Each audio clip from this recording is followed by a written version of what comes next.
I'm Paul Rushworth-Brown, host of Down Under Interviews with History Bards and Meet the Author in the US.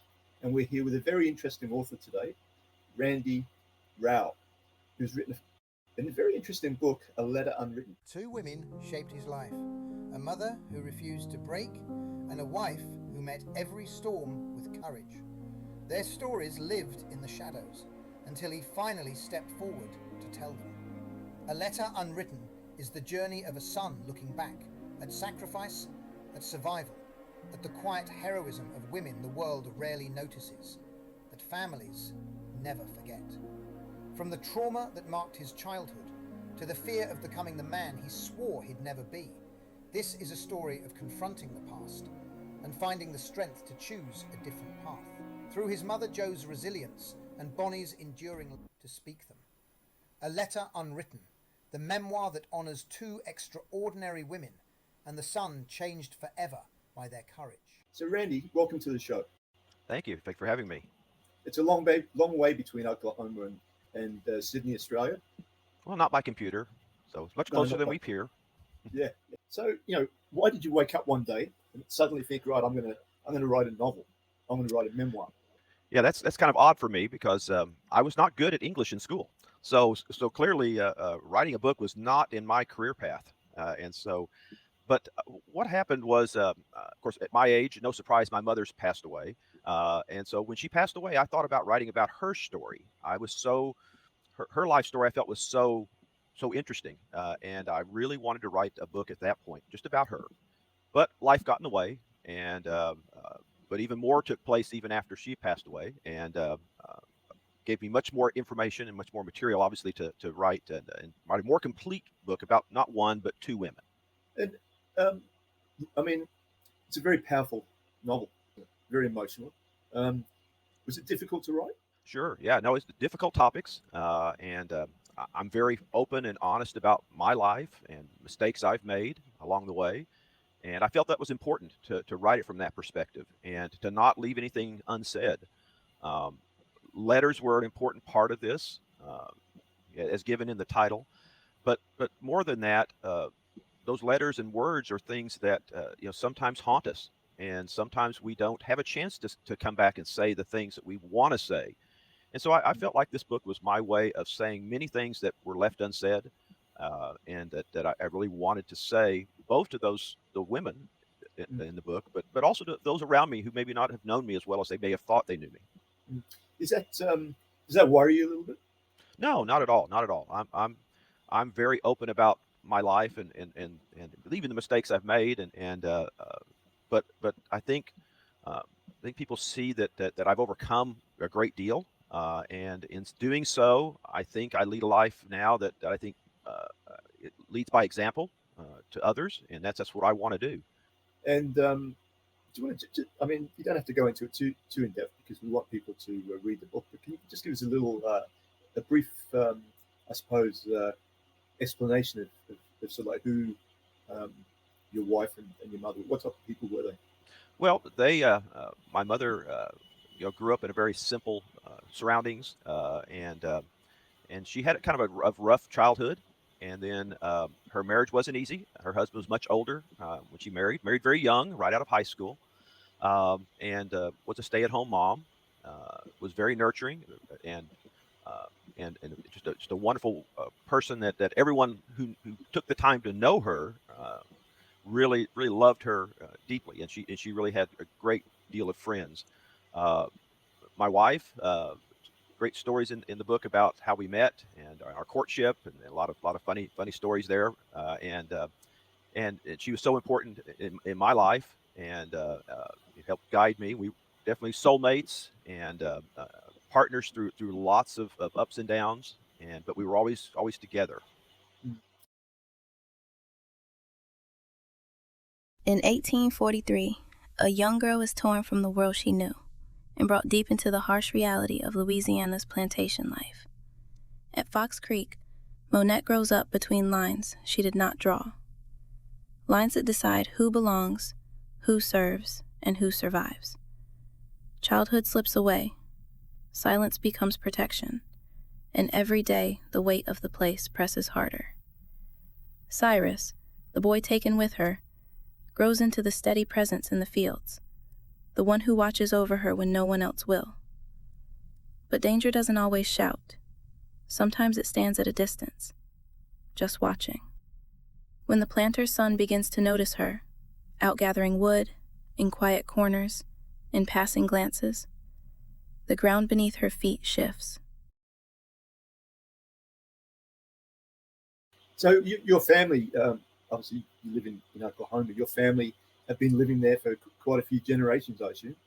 Yes, yes, yes. Now, my name is German, and my grandfather actually immigrated from as white Russian in 1900. So that side of the family has really only been in America since the turn of the 20th century. So, but to my mother's side, there's a lot of native Indian in her family, so they've been obviously here for a much longer time. But our roots have always been here in Oklahoma, and it's home. And my family all lives close. My sister lives close to me. She's not 5 miles away from me, so we all stay very close. So tell me, before we get into A Letter Unwritten, um, who's going to? I mean, as I said before, before we start, this is a very emotional um, novel. Who's going to read it? Who's it written Well, for?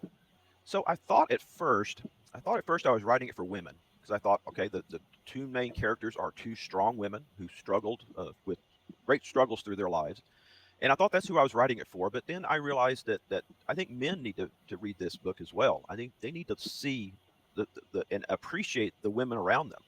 Uh, None of us men that have ever been successful in life got here without a woman somewhere in their life, whether it be a teacher, their mother, it could be an aunt, it could be any relative, or again, just someone who helped guide them. But I really feel that it's not.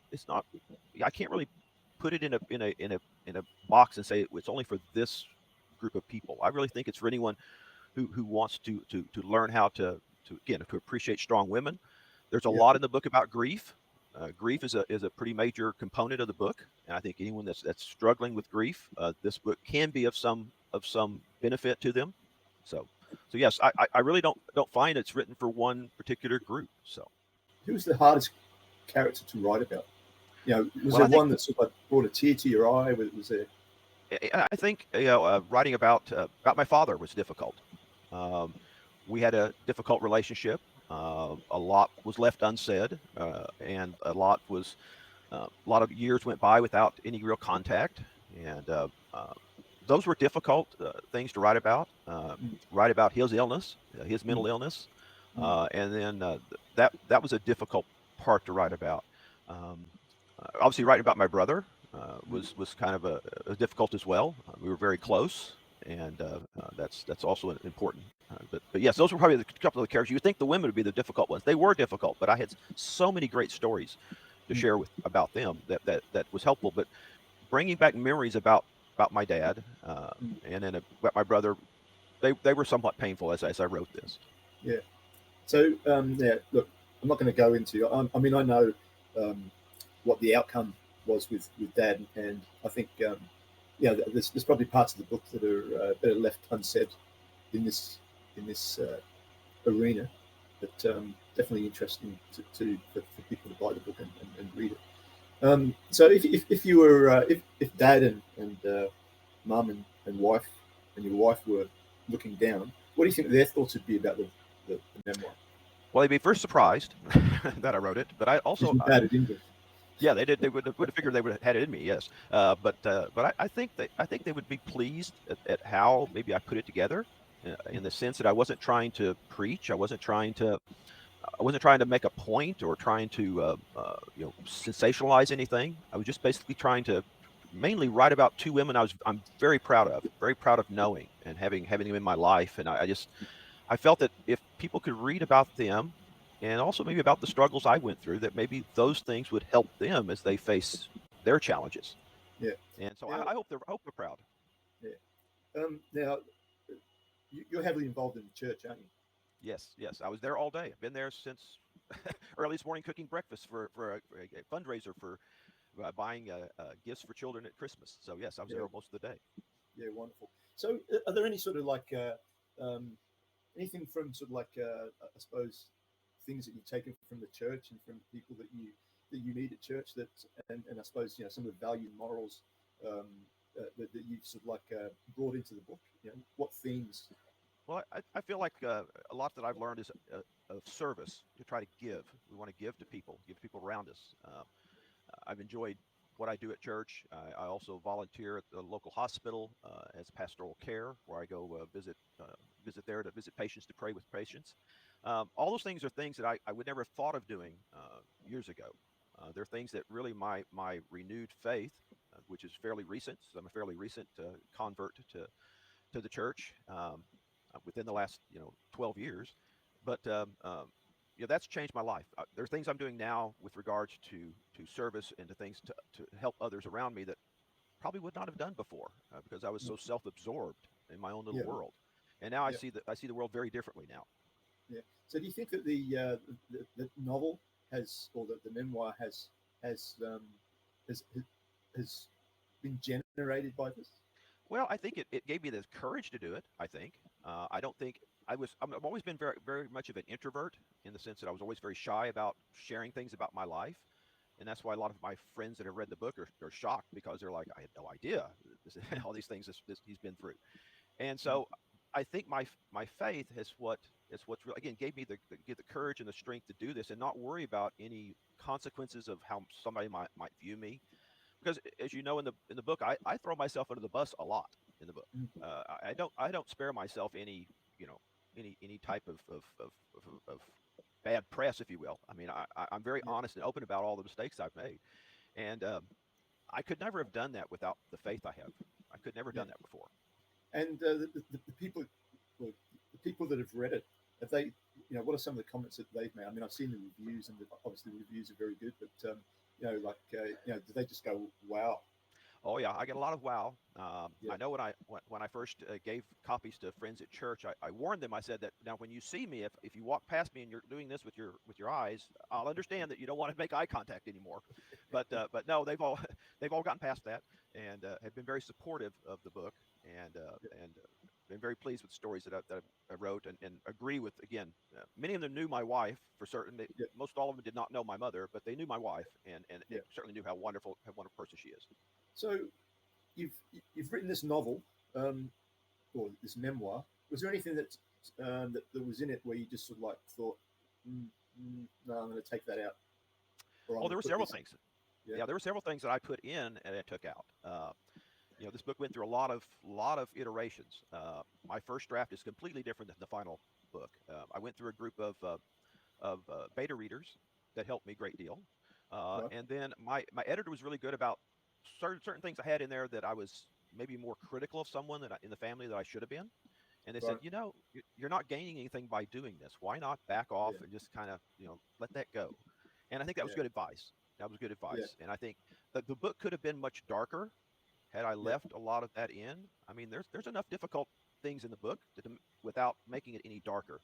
And Yeah. so, yeah, I mean, I did try hard to kind of take things back out that I thought was a little bit too much. Yeah. Right. A little bit If too that's hard, dark. if it's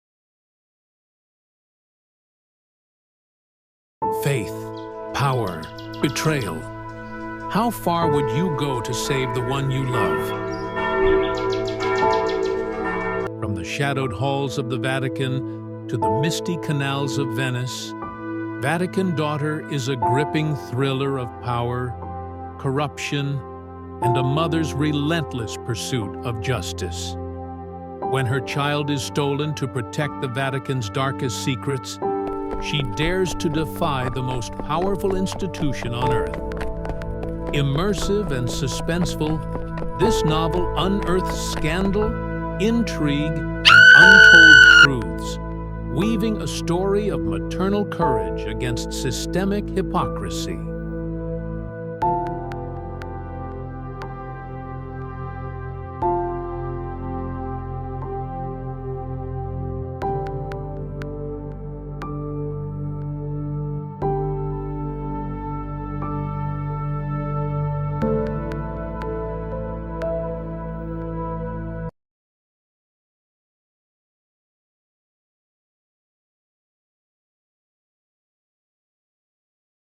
Right. And okay, so I've read the book. got to the last page. What do you want a reader to take away from it? The main thing is never give up. Never give up. These two women never gave up a moment in their lives. Never. And the next thing probably is important is the power of prayer. You know, they led spiritual lives in the sense that they had the power of prayer themselves, but I mean the power of prayer for others that would pray for. You know, when my wife was sick and ill, the prayers that were on her benefit were very beneficial. But the main thing, like I say, is never give up. Nothing's ever as dark as it appears in your life. You know, we can recover from almost anything, and even things that you think you can't recover from, you can. There's strength inside of you that you don't realize you have. Yeah, I mean, I know your wife went through, and as I say, I really want to be careful not to say too much about the book, but sort of like for the viewers, just give it a sort of give them some sort of idea of sort of like where it's going and why it's important. And but your wife had a time, didn't she? Oh yeah. Well, she was born premature, and a 3-pound baby in the late 50s was pretty rare. I mean, that's they didn't really recover very much from that, and so she fought health issues, you know, for her entire life. Fought health issues, and so but yet she never complained. She always made the most of whatever took place. She could shake off a problem that most people would just crawl in bed and not get out for a week. She would just bounce off and just go on to the next day. And so, you know, those things are you know, it's a gift. They had a gift. They both these women had a gift of being able to just bounce off of the worst possible things that might happen to them. And how have they changed you as a person? Oh, I mean, well, yeah. Oh, yes, no question. They both changed me. My mother gave me great strength, and from her because, and also her compassion for others. That bled over for me, in that I do my best to try to treat anyone, even a stranger at the store, with the utmost love and respect. I want to connect with them as much as I can. So that's the gift that both these women gave me. There weren't things I did on my own. They're things that they gave me. Yeah. So obviously, both very very good humans. I think yes. we need more of those types of humans everywhere. Yes. Yeah. So looking ahead, book number 2. Well, hard to say. You know, I never thought I'd write the first one, but now that the first one's done, you never know if there's a book 2, and I don't know where it would go from here. You know, whether I would focus on something more on just directly on grief itself, or you know, I just don't know. Why? I think people need help with grief. Yeah. I think grief is something that we struggle with, whether it, you know, and I think it's something that I read some books on grief, and there were things that helped me. There were things that did not help me at all. And I think there's a lot of good advice out there, but I think people do struggle with that. And I think that's an area where if I were to focus on something, it might be that. Yeah. Right. Okay. Because I mean, there's like major doctorates being written on grief and that area of science and dealing with it and not dealing with it. Yeah, I don't see myself being a novelist per se, but I think on a topic like grief might be something. Yes. Okay. And what, you know, like getting back to those readers that you've had, what's the can you give us some examples of you know, any sort of I suppose interesting things that they've said after reading the novel? Well, a lot of them were just simply like, I had no idea you went through all of that, or I didn't know you were struggling with the things you were struggling with. You know, when they knew me and they knew I was, I hid it well. I hid all my struggles and my problems well. And I think a lot of us do. A lot of us hide our problems, and this book revealed that. And obviously they look at me differently, which is good. I have no problem with that. And I think if we all shared more of what's going on inside, people would look at us differently. So I think that's something to take hold of is don't hold these things inside. Share it. Yeah. Talk to somebody. Yeah. Did you feel lighter? Well, after you know, not really. I mean, you would think I would. You think it's like, okay, weight lifted off of my chest, whatever. No, not at all. One of the things is that a very pivotal moment is when I had an encounter that I had difficulty explaining in the book, but that encounter changed my life. And after that moment, I would have shared anything that I shared in the book to a perfect stranger who asked me. So, I mean, I was wide open after that moment to share anything about myself. And I think that, that experience changed me in the sense that it wasn't like the writing brought out something that I wouldn't have done otherwise. I was that open regardless of what I was putting on paper. Okay, interesting. Yeah. And where, I mean, obviously you've got your own website, and I noticed on the website there's things like, do not open this page if you have not Yes. read Yeah. the memoir. Yeah. I try to do some spoiler alerts there because clearly they'll know things about the book that's meant to lead up to. Even at first, I do a kind of a roundabout way of introducing my girlfriend who became my wife. And I even tried at first when I was trying to promote the book. Well, I don't want to use her name because I don't want anybody to know her name. Or it's like, no, that's not going to work. But yes, I did. Try to hide that. But no, I mean, it's none of that's been an issue for me. Yeah. So there's one sort of like I suppose scene that sort of like stays in my mind, and that's sort of like a piece of paper with, I suppose, one line of writing on it, and then it goes dot dot dot. Right, and obviously that letter. What do you want to tell us a little bit about that? So that's one of the letters. One of the letters from the 1960s that we're referring to, or is that which one is that? Yes. So we lost a page. There's a page from that letter from 1960 that we don't have. So we just don't know. We don't know what was included on the next page. Right, so it's unfortunate. Yeah, it's unfortunate. So yeah. Those letters were letters I really didn't know much about until I opened a box of my mother's and found those letters. And then I later talked about them with my uncle out in California. And, he had the same letters, copies of those from his dad. And we kind of shared stories and such. So it was, yeah. Yeah. It's interesting because, I mean, as a historical fiction author, I do a lot of research, and some primary research, some mostly primary, from databases and archaeological, papers written in the 1800s and that type of thing. And I suppose all of what became your novel, it's all primary research from letters from your family. Right.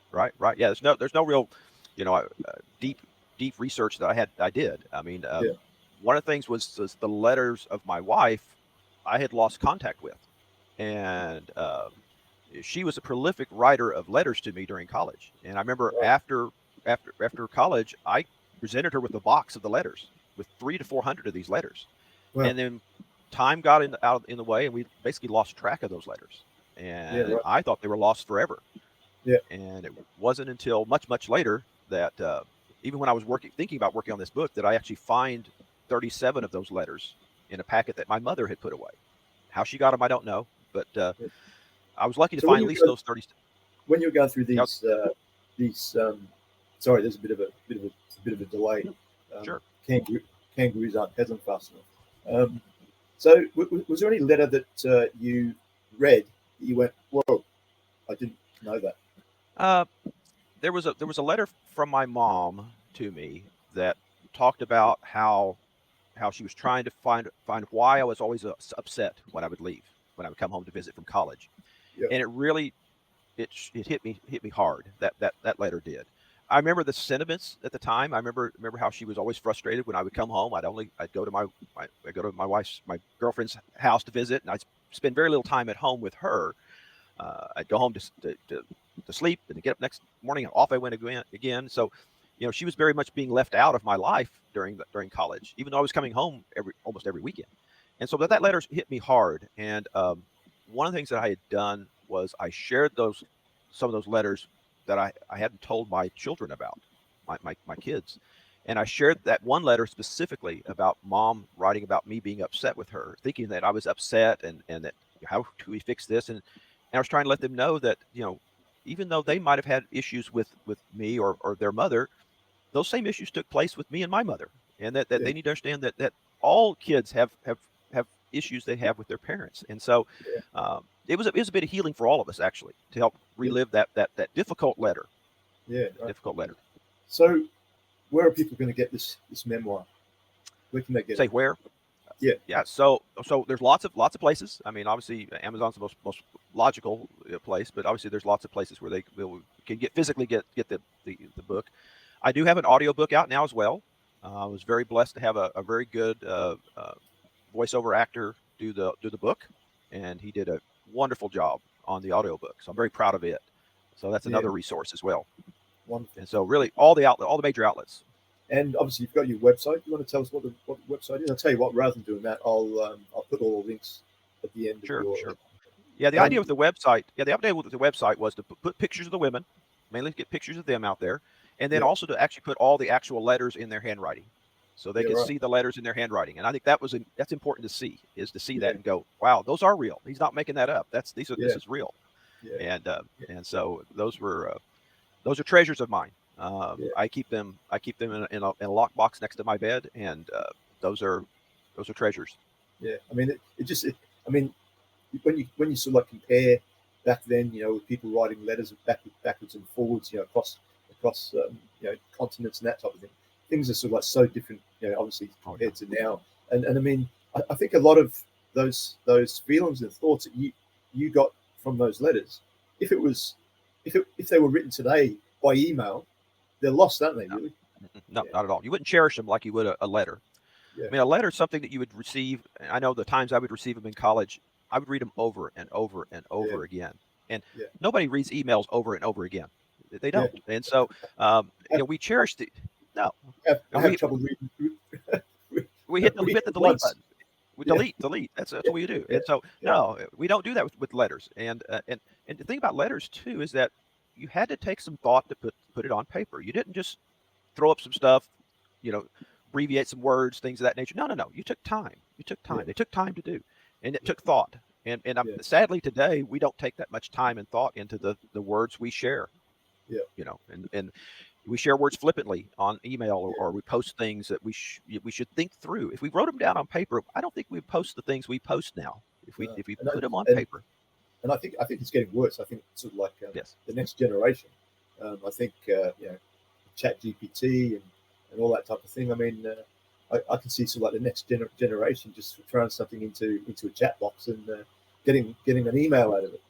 Yes, and feel like that's all there is, and that's not all there is. There's so much more emotion that you can give by having something, again, a tangible piece of paper that has written words on it that someone took the time to write and think through. It's just, and no spell checkers, no going back and fixing, no Chat GTP fixing it. It's your words the way you intended, just like on all the letters in the book. A letter unwritten by Rauh. Randy, it's been a pleasure having you on the show. And, thank you. It's been real. I've enjoyed it, and I hope you've enjoyed it. And yes, very much. The memoir is fascinating. Sounds fascinating, and I wish you all the best with it.